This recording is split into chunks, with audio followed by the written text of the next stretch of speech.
সমস্ত প্রশংসা, সমস্ত গুণাবলী, সমস্ত গুণকীর্তন সেই রব্বুল আলামিনের জন্য,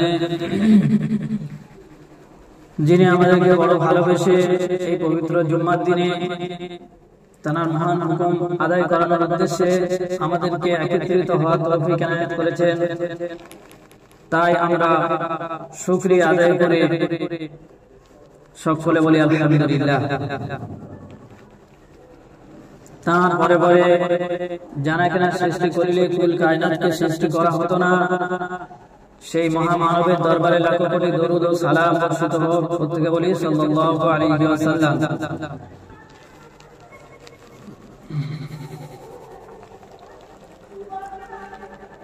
আজকের রজব মাসের দ্বিতীয় জুমা, 9 তারিখ,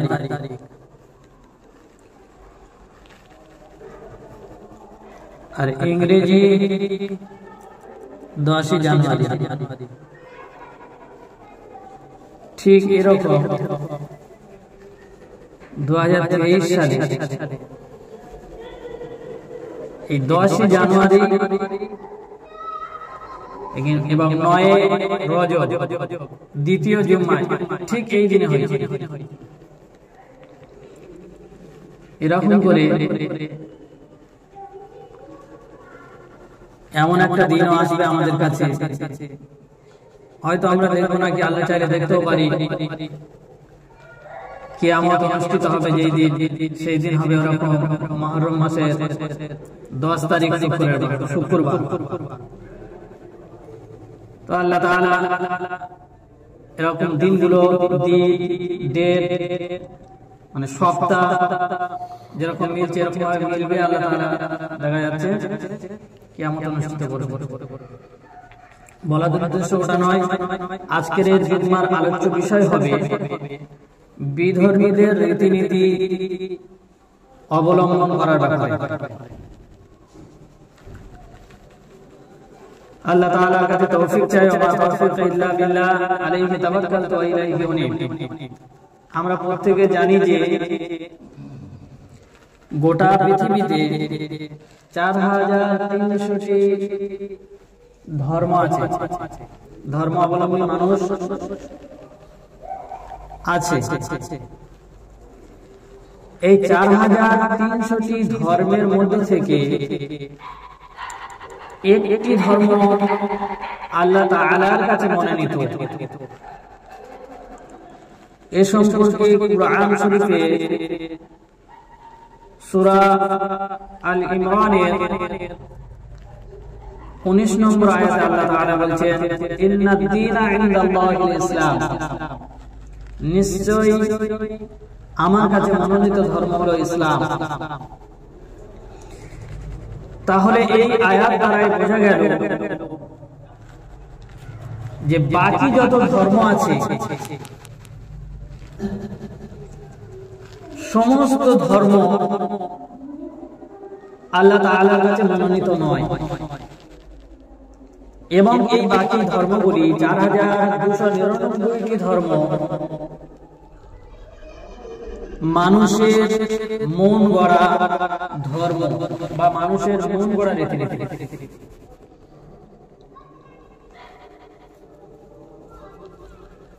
আর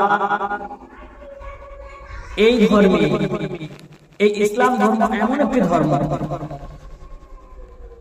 যে ধর্মে বলা হয়েছে যে একটা শিশু যখন পয়দা হয় তখন সে ইসলাম ধর্মের উপরে পয়দা হয়। ইসলামটা হলো একটা শিশুর নিজস্ব ধর্ম। এ সম্পর্কে বুখারী শরীফের 1358 নম্বর হাদিস হযরত আবু হুরায়রা রাদিয়াল্লাহু তাআলা আনহু তিনি বর্ণনা করছেন, রাসূলুল্লাহ সাল্লাল্লাহু আলাইহি ওয়াসাল্লাম বলেন যে একটা নবজাতক শিশু যখন ভূমিষ্ঠ হয় তখন সে নিজস্ব ধর্ম ইসলামের উপরে জন্মগ্রহণ করে। স্বভাবগত ধর্ম যেটা ইসলাম ধর্ম, এই ধর্মের উপরে সে মানে জন্মগ্রহণ করে। এরপর তার পিতামাতা তাকে বিভিন্ন ধর্মের দিকে নিয়ে চলে যায়। এই হাদিস দ্বারা আমরা বুঝতে পারলাম যে প্রত্যেকটা নবজাতক শিশু তার নিজস্ব ধর্ম ইসলাম ধর্ম, নিজের স্বভাবগত ধর্ম যেটা সেই ধর্মের উপরে সে জন্মগ্রহণ করে। এরপরে পিতামাতা চাল চলন রীতিনীতি অনুযায়ী তারা বিভিন্ন ধর্মে চলে যায়, পিতামাতার কালচার অনুযায়ী। কেউ খ্রিস্টান, কেউ ইহুদি, কেউ অগ্নি পূজক, কেউ মুশরিক, এমন হয়।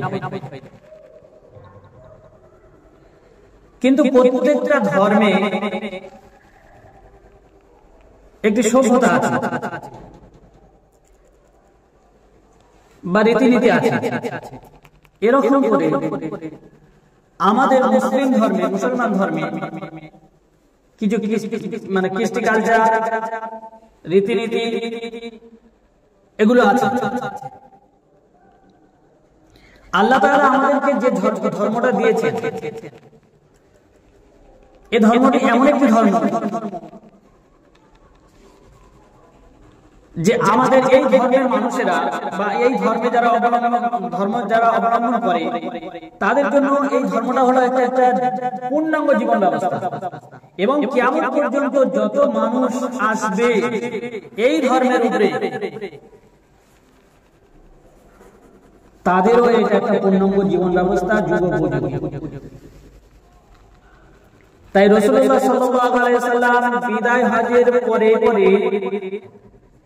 আল্লাহ তাআলা সূরা মাঈদার 3 নম্বর আয়াতে বলছেন, আল-ইয়াওমা আকমালতু লাকুম দীনাকুম ওয়া আতমামতু আলাইকুম নি'মাতি ওয়া রাদিতু লাকুমুল ইসলাম দীনা। আমি তোমাদের জন্য তোমাদের দ্বীনকে পূর্ণ করে দিয়েছি এবং ওহী নামক নিয়ামত সেটাকে পরিপূর্ণ করে দিয়েছি। আর ইসলামকে ইসলামকে মনোনীত ধর্ম বলে আমি পছন্দ করেছি। মানে ইসলাম ধর্মটাকে আমার মনোনীত ধর্ম বলে আমি এটা বেছে নিয়েছি বা পছন্দ করেছি।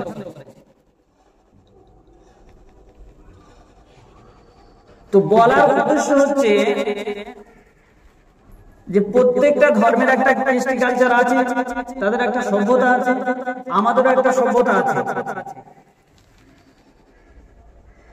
মানুষ আমরা সবাই জানি যে ইসলাম ধর্ম এমন একটি ধর্ম যে ধর্মে মানুষ আসার জন্য, বেধর্মীরা আসার জন্য অনেক মেহনত মুজাহিদা করতে হয়েছে।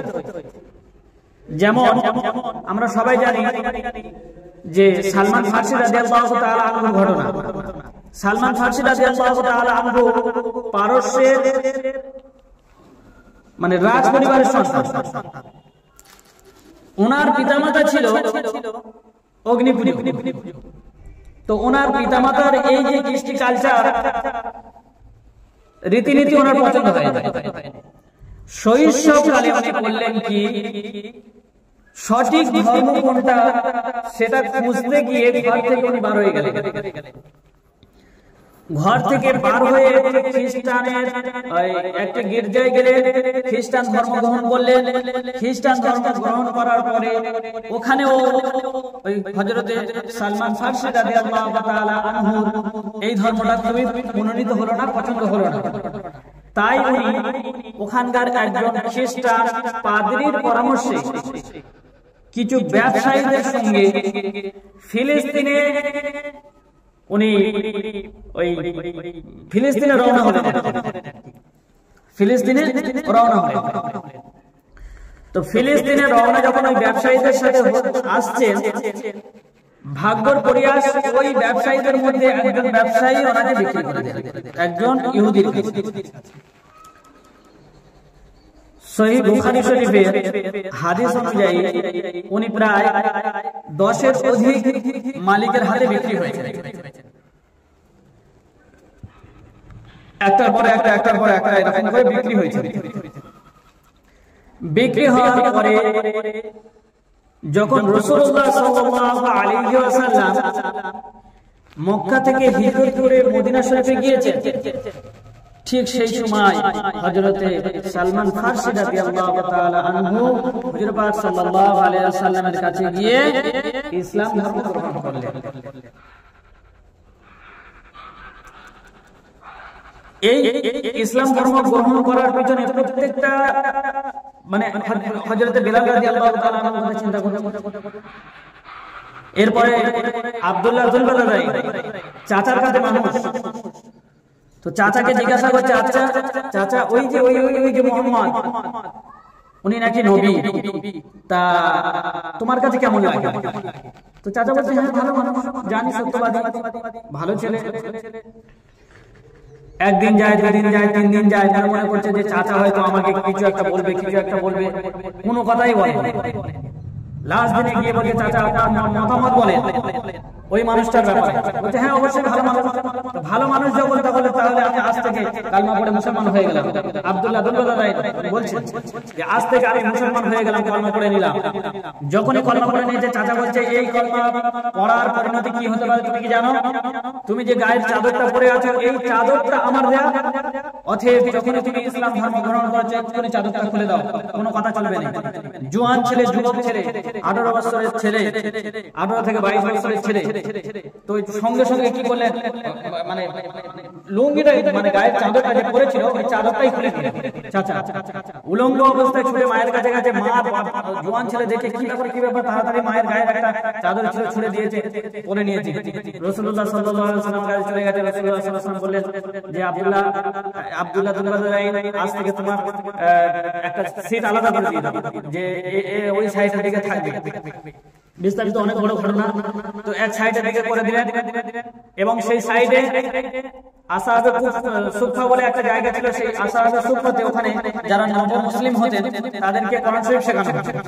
তো আব্দুল্লাহ দুলবাদাই এত জোরে তেলাওয়াত করতেন, এত জোরে কোরআন শরীফ যখন শিখতেন তেলাওয়াত করতেন, তখন সাহাবারা এসে রাসূলুল্লাহ সাল্লাল্লাহু আলাইহি ওয়াসাল্লামের কাছে বলেন যে আব্দুল্লাহ এত জোরে কোরআন শরীফ তেলাওয়াত করে যে হুজুর আমরা কোরআন শরীফ তেলাওয়াত করতে গেলে আমাদের অসুবিধা হয়। তো রাসূলুল্লাহ সাল্লাল্লাহু আলাইহি ওয়াসাল্লাম বললেন যে আব্দুল্লাহ দুলবাদাই, এর ব্যাপারে তোমরা আমার কাছে কোনো শিকায়ত দিও না। ইসলাম ধর্ম গ্রহণ করতে গিয়ে নিজের গায়ের চাদরটুকু পর্যন্ত ত্যাগ করতে হয়েছে। এরকম করে বিলাল রাদিয়াল্লাহু তাআলা আনহু ঘটনা, প্রত্যেকটা সাহাবার ঘটনা যদি বলা হয় তো বিভিন্ন সাহাবাদের ঘটনা শুনলে আমাদের চোখ থেকে পানি এসে যাবে, লোমহর্ষকর ঘটনা। এরপরে হযরত সালমান ফারসি রাদিয়াল্লাহু তাআলা আনহু, ইনি এমন একজন সাহাবী ছিলেন, রাসূলুল্লাহ সাল্লাল্লাহু আলাইহি ওয়াসাল্লাম মানে অন্তিম সময়, লাস্ট সময় উনি মুনাফিকের লিস্ট তৈরি করে আব্দুল্লাহ এই হযরত সালমান ফারসি রাদিয়াল্লাহু তাআলা আনহুর হাতে ধরিয়ে দিয়েছিলেন। তো এই সালমান ফারসি রাদিয়াল্লাহু তাআলা আনহু যখন রাসূলুল্লাহ সাল্লাল্লাহু আলাইহি ওয়াসাল্লাম মক্কা থেকে মদিনায় হিজরত করলেন, তখন ওখানে কলমা পড়ে নিলেন। কলমা পড়ে নেওয়ার পরে একজন ইহুদি বলছে, হ্যাঁ সালমান, তোদের নবী নাকি আবার পেশাব পায়খানা শেখায়, পেশাব পায়খানার পদ্ধতি শেখায়।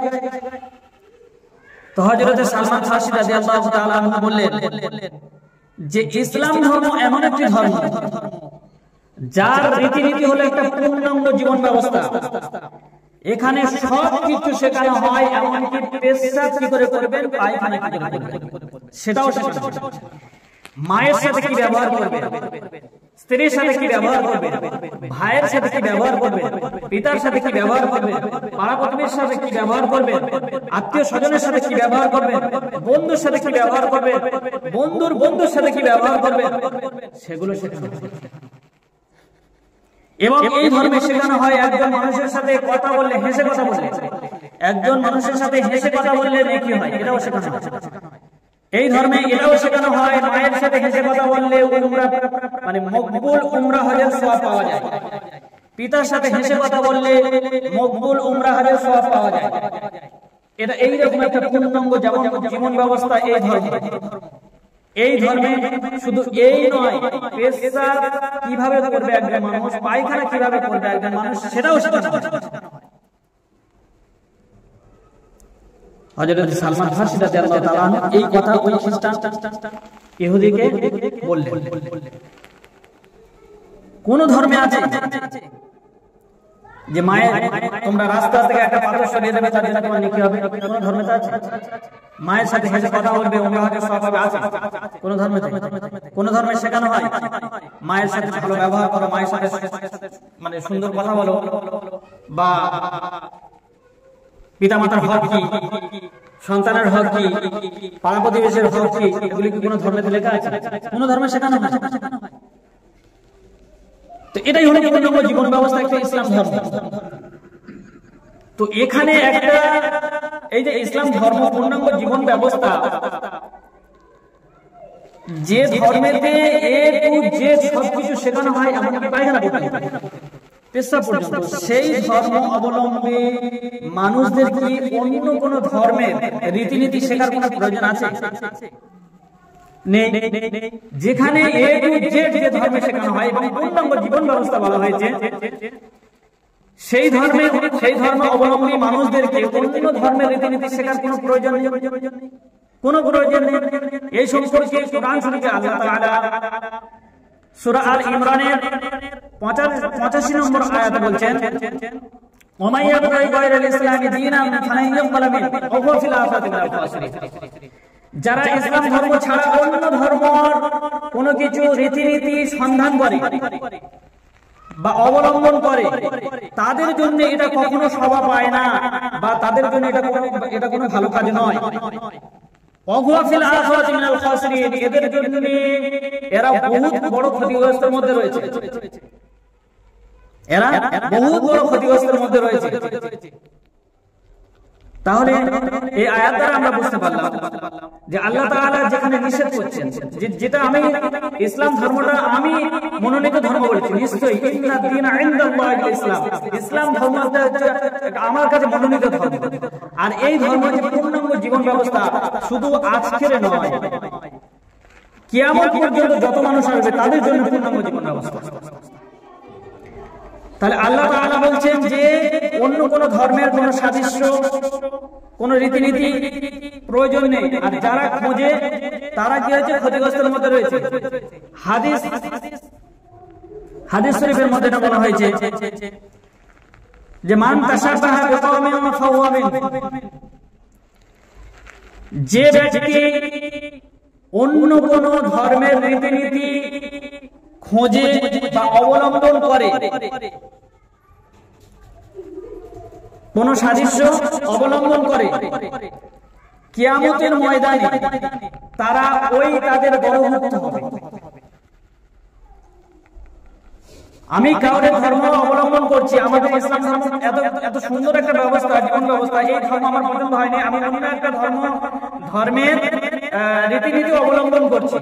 হাদিস বলছে যদি কোনো ব্যক্তি ইসলাম ধর্ম ছেড়ে অন্য কোন ধর্মের রীতিনীতি অবলম্বন করে, তাহলে কিয়ামতের ময়দানে, যখন কিয়ামতের ময়দানে আমাদেরকে একই কাতারে দাঁড়াতে হবে, তো বলছে ওই সময় ওই ব্যক্তি ওদের দলভুক্ত হবে। মানেটা আমি পরিষ্কার করে বলি, মনে করেন আমরা মুসলমান একটি কাতারবদ্ধ হয়ে দাঁড়িয়েছি, খ্রিস্টান একটি কাতারবদ্ধ হয়ে দাঁড়িয়েছে, জৈন একটি কাতারবদ্ধ হয়ে দাঁড়িয়েছে, এরকম করে বিভিন্ন ধর্মের অবলম্বী মানুষরা তারা কাতারবদ্ধ হয়ে দাঁড়িয়েছে। এবার ইসলাম ধর্মের মানুষদেরকে একটা একটা করে ডাকা হচ্ছে, হিসাব নেওয়া হচ্ছে। নেক কাজ করেছে জান্নাত, বদ কাজ করেছে জাহান্নাম, আমাদের হিসাব নেওয়া হচ্ছে। কিন্তু অন্য ধর্মের অবলম্বী মানুষদের হিসাব হবে বিনা হিসাবে তারা জাহান্নাম। এরপরে বলে যাদেরকে জাহান্নামে দেওয়া হলো, নির্দিষ্ট একটা শাস্তি খেচার পরে তাদেরকে আবার তুলে আনা হবে। কেননা মান ক্বালা লা ইলাহা ইল্লাল্লাহ দাখালাল জান্নাহ, যারা একবার লা ইলাহা ইল্লাল্লাহ মুহাম্মাদুর রাসূলুল্লাহ পড়েছে তাদেরকে আল্লাহ তাআলা জান্নাতে দেবে। তো ওই ব্যক্তিদেরকে যারা দুনিয়াতে আল্লাহ তাআলার হুকুম আহকামগুলো মানেনি, গুনার কাজ করেছে, তাদের জাহান্নামে দেওয়া হবে হিসাবের সময়। একটা সময় তাদের একটা শাস্তি যতটা হবে, সেই শাস্তি খেটার পরে ওদেরকে তুলে নিয়ে আবার নহরে ধুয়ে জান্নাতে দেওয়া হবে। তাহলে বিনা হিসাবে আমরা যখন অন্য ধর্মের রীতিনীতি অবলম্বন করবো, তাহলে আমরা বিনা হিসাবে জাহান্নামে চলে যাবো, বিনা হিসাবে, আর কোনো গল্প হবে না। তো সেই জন্য আমাদের ইসলাম ধর্মে এখন ব্যাপক হারে ইহুদি খ্রিস্টান এদের কালচার আমাদের মধ্যে ঢুকে গেছে। কয়েকটি কালচারের ব্যাপারে আমি বলি, যেগুলি আমরা শুনে রাখলে পরে এ বিষয়ে আমরা সতর্ক হতে পারব। যেমন মনে করেন ইংরেজি নববর্ষ, এই ইংরেজি নববর্ষ এটা পালন করা সম্পূর্ণ হারাম।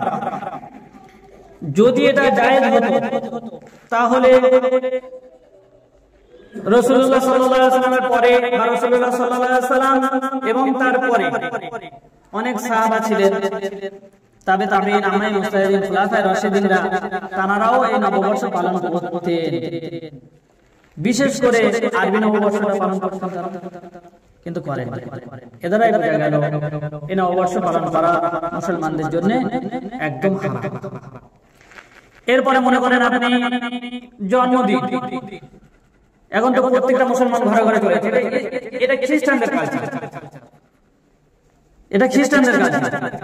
এরপরে মনে করেন এই যে 25শে ডিসেম্বর বড়দিন হয় না, এটা হচ্ছে খ্রিস্টান। এই বড়দিনের পিছনে একটা অনেক কারণ আছে। বড়দিন হচ্ছে খ্রিস্টানরা ভেবেছিল যে আল্লাহর ছেলে ওই কি বলে যীশু খ্রিস্ট, তো এই আল্লাহর ছেলেকে আল্লাহ তাআলা উপরে তুলে নিয়েছেন, উনি ওই দিনে জন্মগ্রহণ করেছেন, তো সেই জন্য ওরা ওই দিনটাকে পালন করে বড়দিন হিসেবে। ওরা একদম পথভ্রষ্ট, এটা আমরা সবাই জানি, এটা কোরআন শরীফে আছে। ওরা পুরো পথভ্রষ্ট, কেননা ওরা নবীকে আল্লাহর ছেলে বলেছে, আর ওই নবীকে আসার ওই ডেটটাকে কেন্দ্র করে ওরা বড়দিন পালন করে। আরো একটা দিন আছে খ্রিস্টানরা এটাও পালন করে, সেটা হচ্ছে যে পয়লা মে পালন করে। ওটা হচ্ছে এপ্রিল ফুল, মানুষকে বোকা বানানো, ধোঁকা দিয়ে বোকা বানিয়ে দিয়ে তারপরে বললো যে এপ্রিল ফুল। যে ধর্মে মাজাক করে মিথ্যে কথা বলতে নেই, ইসলাম ধর্মে হাসি ঠাট্টা করে কাউর সাথে মিথ্যে কথা বলতে নেই, সেই ধর্মের অবলম্বী মানুষেরা কাউকে একটা বড় একটা মিথ্যে কথা বলল, সে আবার চিন্তিত হয়ে গেল, ধোঁকা দিল, বোকা বানানো, আর বলছে এটা কখনো ইসলাম ধর্মে অবলম্বী মানুষদের জন্য এটা পালন করা ঠিক নয়, এটা সম্পূর্ণ হারাম। এও একটা হারাম। আরো একটি হচ্ছে, এটা যখন জানুয়ারি মাস চলছে, আজকে 10 তারিখ, ফেব্রুয়ারি মাসের 14 তারিখ ভ্যালেন্টাইন্স ডে, যেটা হচ্ছে ভালোবাসার দিন। এই ভালোবাসার দিনটা অনেকে বিশ্ব বেহায়া দিন বলেছে। ওই দিনের বিষয়টা হচ্ছে কি, কোন একজন যুবক কোন একটা যুবতীর কাছে একটা ফুল নিয়ে যাবে, এই ফুলটা দেবে আর তার মনের ভাব প্রকাশ করবে, ভালোবাসা প্রকাশ করবে।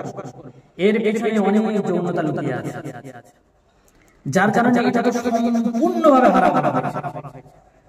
তো এই সব বিষয়গুলো আমরা মুসলমান আমাদের মধ্যে থাকবে না কেন? আমাদের একটা রীতিনীতি, আমাদের একটা কৃষ্টি কালচার আমাদের ধর্মে আছে, আমরা কেন লোকের ধর্ম দেখতে যাব? আমরা আমাদের ধর্মে যা আছে আমরা দেখতে পারবো না, কেন? আমাদের ধর্মে এ টু জেড আছে, পায়খানা মানে পেশাব পায়খানা পর্যন্ত শেখানো হয়। যে ধর্মে কোন ধর্মে পেশাব কিভাবে করতে হবে, পেশাবখানায় কোন পা ঢোকাতে হবে, কোন পা বার করতে হবে, এই কোন বইতে কোন জায়গায় কোন কিতাবে আছে, কোন ধর্মে? শুধুমাত্র এই মুসলিম ধর্মেতে এটা রয়েছে। তাহলে আমরা যখন আমাদের পূর্ণাঙ্গ জীবন ব্যবস্থা একটা ধর্ম, আল্লাহ তাআলা যে ধর্মকে মানে মনোনীত করেছে, সেই ধর্মে অবলম্বনে আমরা আমাদের কাছে কেন অন্য ধর্মের মানুষদের কৃষ্টি কালচার কেন আমরা নিতে যাব? তাদের রীতিনীতি কেন আমরা অবলম্বন করব? সেই জন্য আমরা এটা মাথায় রাখবো যে আমাদের ছেলেপুলে ভবিষ্যতে যেন এরকম ধরনের কিছু, বা আমরা নিজেরাও এরকম ধরনের কোনো অন্য ধর্মের কৃষ্টি কালচারের সাথে যেন আমরা মিশে না যাই।